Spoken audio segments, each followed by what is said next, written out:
या देवी सर्वभूतेषु शक्तिरूपेण संस्थिता नमस्तस्यै नमस्तस्यै नमस्तस्यै नमो नमः।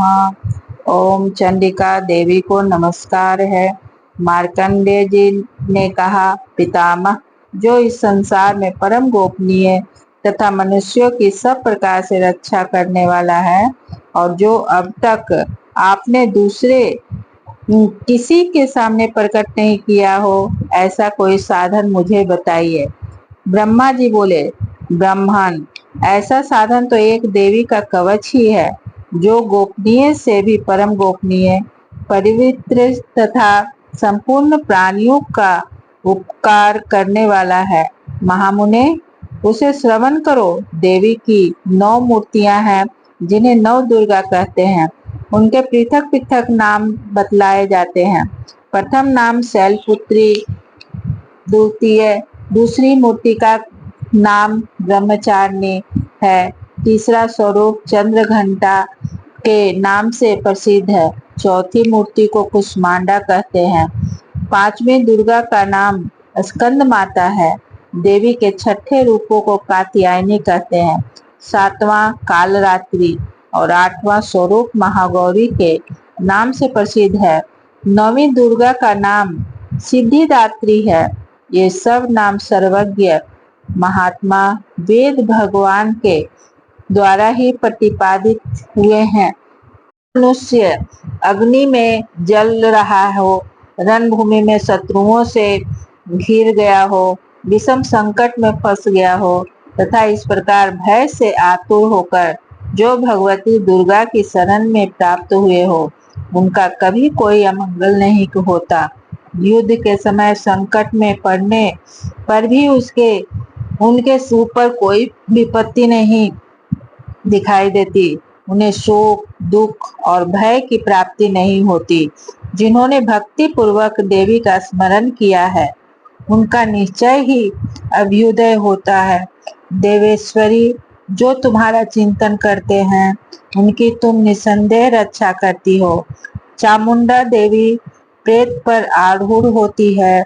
वाराही भैंस पर सवारी करती है। ऐन्द्री का वाहन ऐरावत हाथी है। वैष्णवी देवी गरुड़ पर ही आसन जमाती है। माहेश्वरी विश्व पर आरूढ़ होती है। कौमारी का वाहन मयूर है। भगवान विष्णु की प्रियतमा लक्ष्मी देवी कमल के आसन पर विराजमान है और हाथों में कमल धारण किए हुए हैं। वृषभ पर आरूढ़ ईश्वरी देवी श्वेत रूप धारण कर रखा है। ब्राह्मी देवी हंस पर बैठी हुई है और सब प्रकार के आभूषणों से विभूषित हैं। इस प्रकार ये सभी माताएं सब प्रकार की योग शक्तियों से संपन्न हैं। इनके सिवा और भी बहुत सी देवियां हैं, जो अनेक प्रकार के आभूषणों की शोभा से युक्त तथा नाना प्रकार के रत्नों से सुशोभित हैं।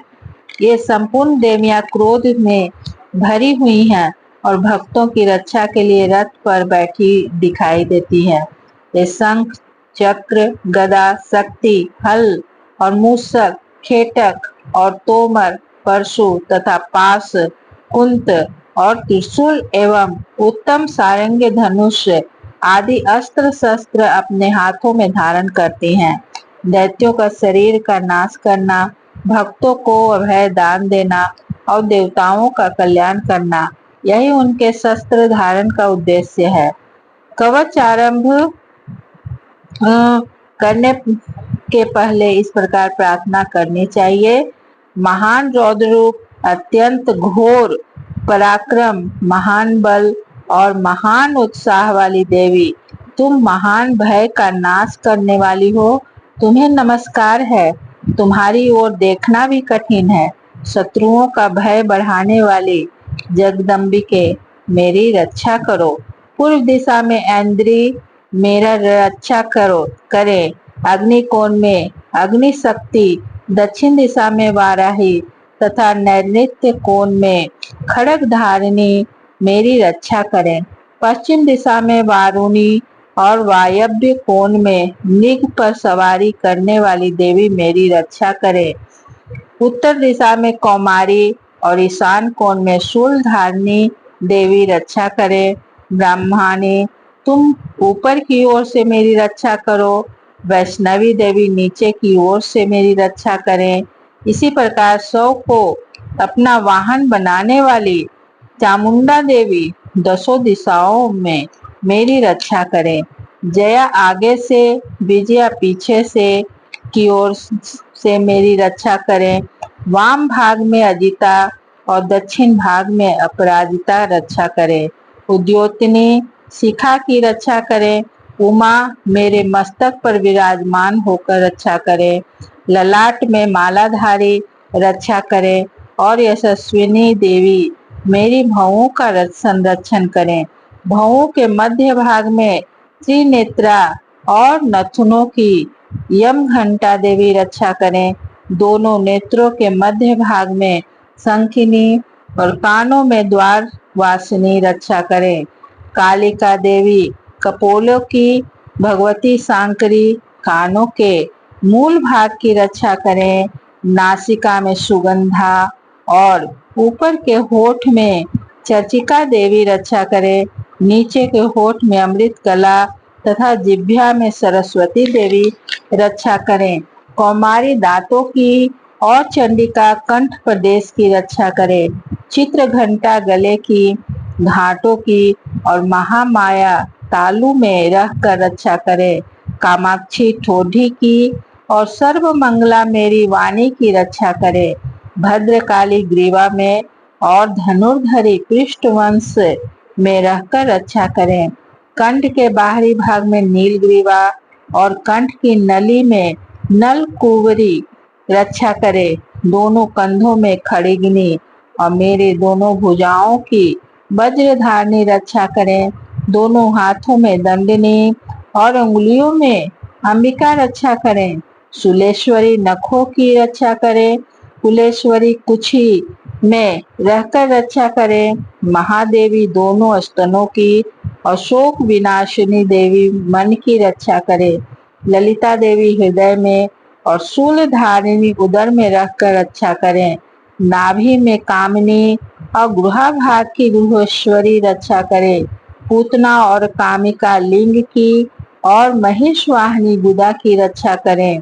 भगवती कटी भाग में और विंध्यवासिनी घुटनों की रक्षा करें। संपूर्ण कामनाओं को देने वाली महाबला देवी दोनों पिंडलियों की रक्षा करें। नारसिंही और घुटियों की और तेजसी देवी दोनों चरणों के पृष्ठ भाग की रक्षा करें। श्री देवी पैरों की उंगलियों में और तलवासिनी पैरों के तलुओं में रहकर रक्षा करें।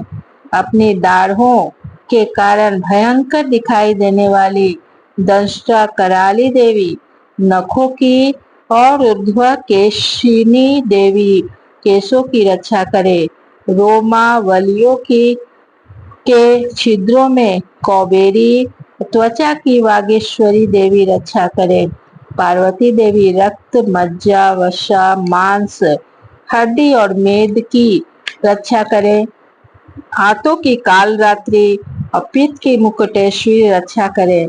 मूल धारा आदि कमल कोशों में पद्मावती देवी और कफ में चूड़ामणि देवी स्थित होकर रक्षा करे। नख के तेज की ज्वालामुखी रक्षा करे, जिसका किसी भी अस्त्र से भेदन नहीं हो सकता। वह अभेद्या देवी शरीरों के समस्त संधियों में रहकर रक्षा करे। ब्रह्माणी आप मेरे वीर्य की रक्षा करे। छत्रेश्वरी छाया की तथा धर्मधारिणी देवी मेरे अहंकार, मन और बुद्धि की रक्षा करे। हाथ में वज्र धारण करने वाली वज्रहस्ता देवी मेरे प्राण, अपान, व्यान, उदान और समान वायु की रक्षा करे। कल्याण से शोभित होने वाली भगवती कल्याण शोभना मेरे प्राण की रक्षा करे। रस, रूप, गंध, शब्द, स्पर्श एवं विषयों का अनुभव करते समय योगिनी देवी रक्षा करें तथा सत्व गुण, रजोगुण और तमोगुण की रक्षा सदा नारायणी देवी करें। वाराही आयु की रक्षा करे। वैष्णवी धर्म की रक्षा करें तथा चक्रिणी देवी यश कीर्ति लक्ष्मी धन और विद्या की रक्षा करें। इंद्राणी आप मेरे गोत्र की रक्षा करें। चंडिके तुम मेरे पशुओं की रक्षा करो। महालक्ष्मी पुत्रों की रक्षा करें और भैरवी पत्नी की रक्षा करें। मेरे तीर्थ की सुपथा तथा मार्ग की क्षेम करी रक्षा करे। राजा के दरबार में महालक्ष्मी रक्षा करे तथा सब ओर व्याप्त रहने वाली विजया देवी संपूर्ण भयों से मेरी रक्षा करे। देवी जो स्थान कवच में नहीं कहा गया अतएव रक्षा से रहित है वह सब तुम्हारे द्वारा सुरक्षित हो क्योंकि तुम विजयशालिनी और पाप नाशनी हो। यदि अपने शरीर का भला चाहे तो मनुष्य बिना कवच के कहीं एक पग भी न जाए। कवच का पाठ करने की यात्रा करे कवच के पाठ द्वारा सब ओर से सुरक्षित मनुष्य जहाँ जहाँ भी जाता है वहाँ वहाँ उसे धन लाभ होता है तथा संपूर्ण कामनाओं की सिद्धि करने वाली विजय की प्राप्ति होती है। वह जिस जिस अभिष्ट वस्तु का चिंतन करता है उसको निश्चय ही प्राप्त कर लेता है। पुरुष इस पृथ्वी पर तुलना रहित महान ऐश्वर्य का भागी होता है। कवच से सुरक्षित मनुष्य निर्भय हो जाता है। युद्ध में उसकी पराजय नहीं होती तथा वह तीनों लोकों में पूजनीय होता है। देवी का यह कवच देवताओं के लिए भी दुर्लभ है। जो प्रतिदिन नियम पूर्वक तीनों संध्याओं के समय श्रद्धा के साथ इसका पाठ करता है उसे देवी कला प्राप्त होती है तथा वह तीनों लोकों में कहीं भी पराजित नहीं होता। इतना ही नहीं वह अपमृत्यु से रहित हो 100 से भी अधिक वर्षों तक जीवित रहता है। मकड़ी चेचक और कोढ़ आदि उनकी संपूर्ण व्याधियां नष्ट हो जाती हैं।